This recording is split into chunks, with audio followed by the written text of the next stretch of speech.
Cette semaine, il a inspecté un nouvel axe qui va joindre le quartier de Mahadi au sud, Caire, à la partie, disons, nord-est du Caire. Oui. Et tous ces réseaux routiers et tous ces projets, c'est pour simplement diminuer un peu les embouteillages et la densité de trafic au centre-ville. Et pour rendre la distance entre les différents quartiers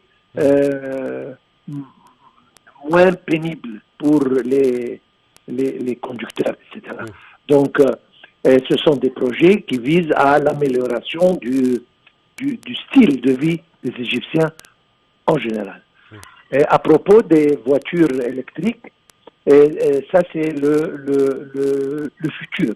Oui. C'est-à-dire, à plusieurs reprises, le président a dit que nous bougeons vers le vert, donc utilisant les véhicules électriques.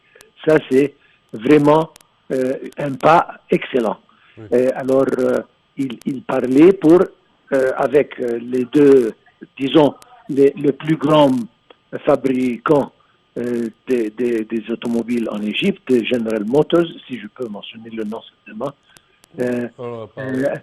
Oui, pour justement se mettre d'accord sur la fabrication des véhicules électriques en Égypte. Et comme je viens de dire, c'est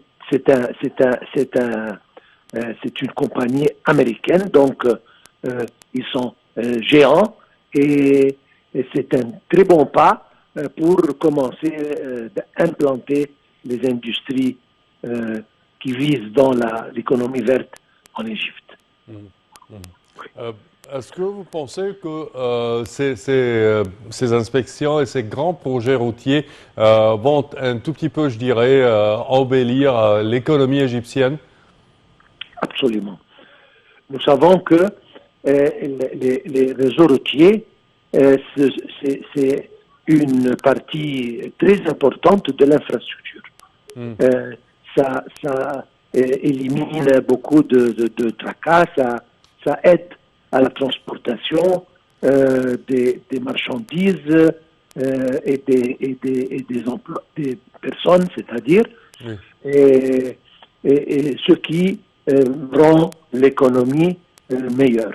Et à côté de l'énergie, il y a les réseaux routiers, certainement réseaux ferriers, transportation, etc.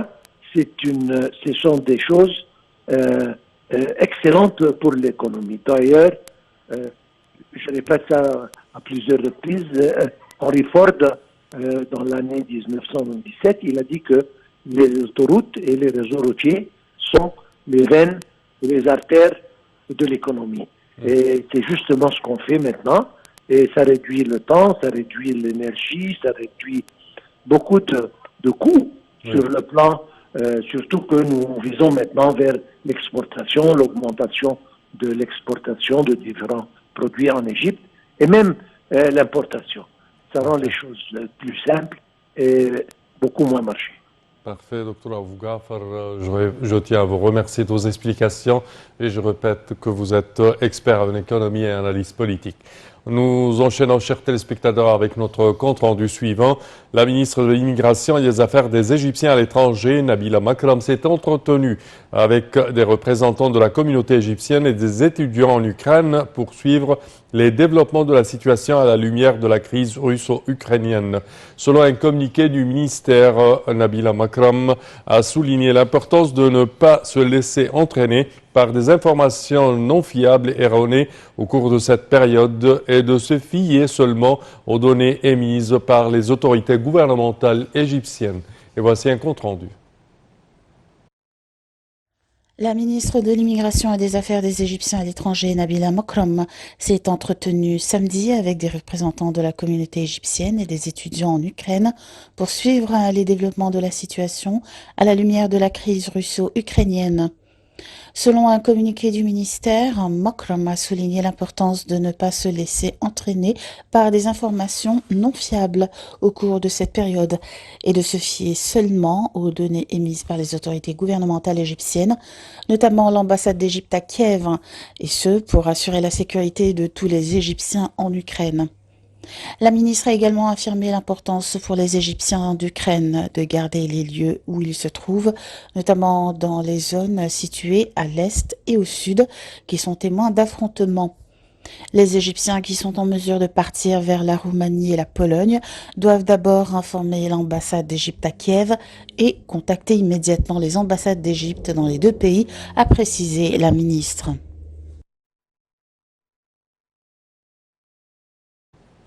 Et dans ce même contexte, l'ambassade d'Égypte à Kiev a affirmé hier que les affrontements militaires en cours ne permettent pas de se déplacer depuis les villes, vu que les routes ne sont pas sûres à la lumière des derniers développements en Ukraine. Sur son compte officiel de Facebook, l'ambassade a de nouveau appelé tous les Égyptiens résidant en Ukraine et en particulier dans les régions orientales des villes de Kharkiv et de Kherson à respecter ces instructions. Et le ministre des Affaires étrangères, Sameh Shoukry, rencontre dimanche la membre du comité révolutionnaire du mouvement Fatah, Fadwa al-Barghouti, au siège du ministère des Affaires étrangères. La réunion discute des derniers développements des prisonniers dans les prisons de l'occupation israélienne et également tente de relancer le processus de paix.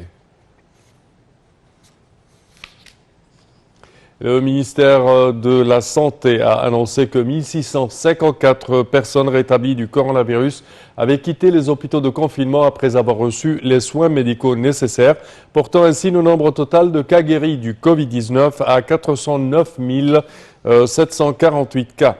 Le ministère de la Santé a toutefois déclaré avoir détecté 1811 nouvelles infections au coronavirus et 30 décès.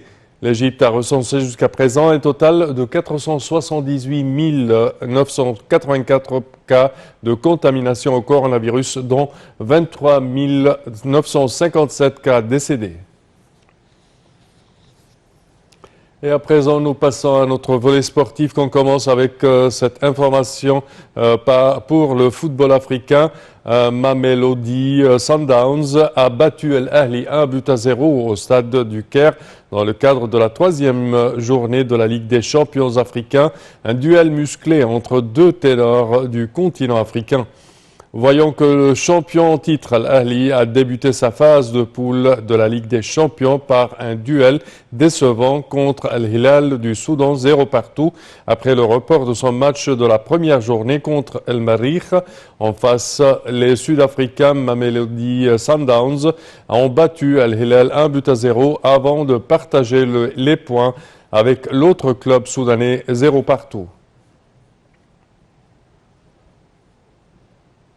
Et les Marocains d'Al Wihdat de Casablanca ont battu le Zamalek 3-1 dans le cadre de la 3e journée de la phase des poules de la Ligue des champions africains. Il s'agit d'un choc capital pour les deux parties. Zamalek et Al Wihdat sont en difficulté et peinent à convaincre. Les deux équipes cherchent à se relancer dans le groupe D dominé par les Angolais de Petro Luanda. Zamalek n'avait que 2 points seulement après avoir fait 2 matchs nuls face à Petro Luanda, 2 buts partout à domicile face également à Sagrada 0-0, alors que les Marocains avaient 3 points après une victoire face à Sagrada 3-0 en ouverture de la phase des poules et une défaite de 2-1 face à Petro Luanda lors de la 2e journée.